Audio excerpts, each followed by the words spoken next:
my name is Shad. I'm here at Maple Hollow, located in Merrill, Wisconsin. Today we are going to be bottling some syrup. It is a VDS, it's a very dark syrup, and it's fresh from this season. So right now I'm basically pumping the pan. We got the syrup into the pan, we heated it up to temperature, we bring it to boiling, and what we do is we check the density to make sure that it's correct for the bottling procedure.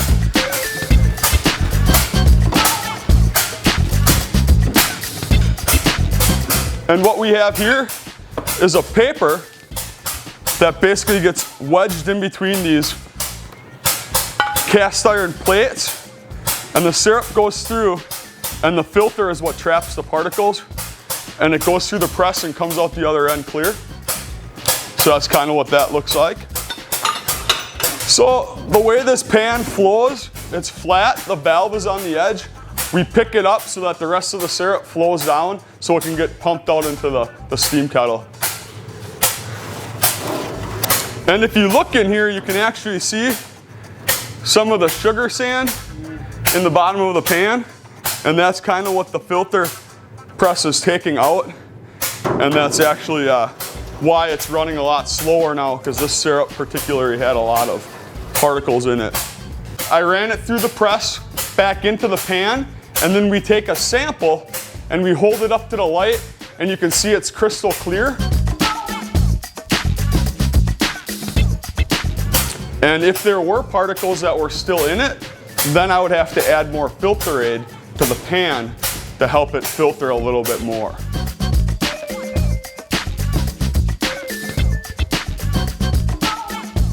All right, so now that we pumped the syrup from the pan into our steam kettle is set at 200 degrees. I don't know if you can see that on the little temperature gauge there. But what we use here is it's a gravity filler. And basically we fill it up. I've got a thermometer here to make sure that my temperature is above the 190 mark. The hotter the better in the bottle, the better off you are. So I got my thermometer I just turned on here. And what we have here is I have to prime these filler heads. So what I'm gonna go ahead and do is start adding syrup to the pan.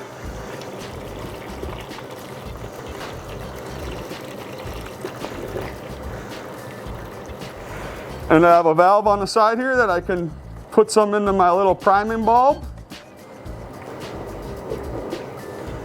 So how the filling pan works is there's a float inside there that is right here, and I can pick it up or down, which will allow the level of syrup in the pan to adjust depending on how big of a bottle that I'm filling. And then we top them off, and I pass them back to my helper here, Stefan, who puts the caps on, and then we lay them on their side for over a minute. Sometimes you lose track, but you want to make sure they're on their side for over a minute. What that does is it sanitizes the tops of the caps and helps seal it. So right now we got 195.5 in my pan, so as long as we don't drop down below 190, we're still okay.